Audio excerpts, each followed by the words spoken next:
Sa pamilya kung saan ako nagmula, kapag araw ng Pasko, wala man kaming mga regalong binubuksan, pero sobrang saya namin sa mga handang niluto ng nanay ko.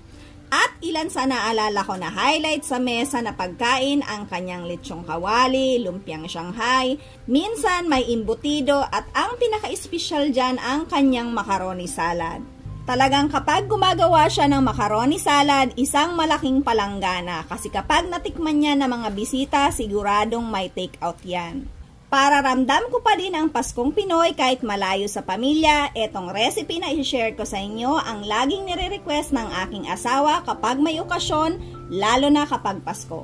Kapartner ang Jollicow kondensada. Magpakulo lang ng tubig at kapag kumukulo na, lagyan ng asin at mantika. Ilagay na din ang half kilo na elbow macaroni pasta.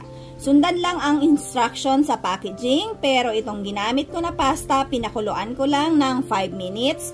After 5 minutes, pinatay ko na ang heat at binabad ng 2 to 3 minutes at saka hinugasan at idrinain para walang ekstrang tubig. Sa isang malaking mixing bowl, ilagay ang macaroni pasta, carrots na binabad sa mainit na tubig para hindi masyadong matigas, shredded boiled chicken, pineapple tidbits, pickles relish,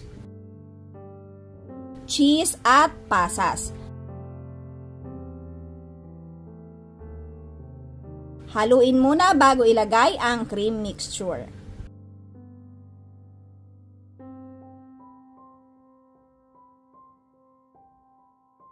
Para sa cream, gumamit lang ako dito ng mayonnaise, all-purpose cream at isang lata ng Jollicow kondensada. Tamang-tama lang ang isang lata dito dahil ito ay malapot na at hindi malabnaw. Napaka-affordable lang nito sa market pero lasap mo pa din ang pagka-creamy sarap ng Jollicow kondensada.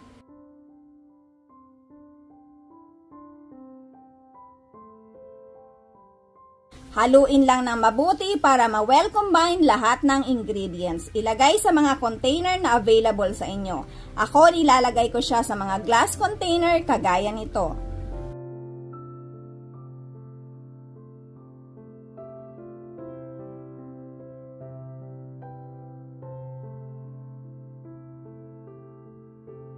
At kung balak nyo namang ipa-take out, maganda siyang ilagay sa mga ganitong lalagyan. May bilog, square, oval at rectangle. Pwede nyo itong lagyan ng sticker para damang-daman nyo ang Paskong Pinoy. Chilled nyo lang ng ilang oras pero ako mas preferred ko na overnight. Huwag na huwag nyong ilalagay sa freezer para ganito siya ka-creamy. Haluin muna bago i-serve at i-enjoy nyo ang creamy sarap chicken macaroni salad. Alam nyo ba na dati hindi mo mapapakain ang asawa ko ng macaroni salad pero nang matikman niya ang ganitong chicken macaroni salad, isa na ito sa nire-request niya kapag may okasyon kami. Sana nag-enjoy kayo sa recipe na to at manaig pa din sa puso natin ang Paskong Pinoy kagaya ng pagbibigayan. Maligayang Pasko sa lahat ng makakapanood nito.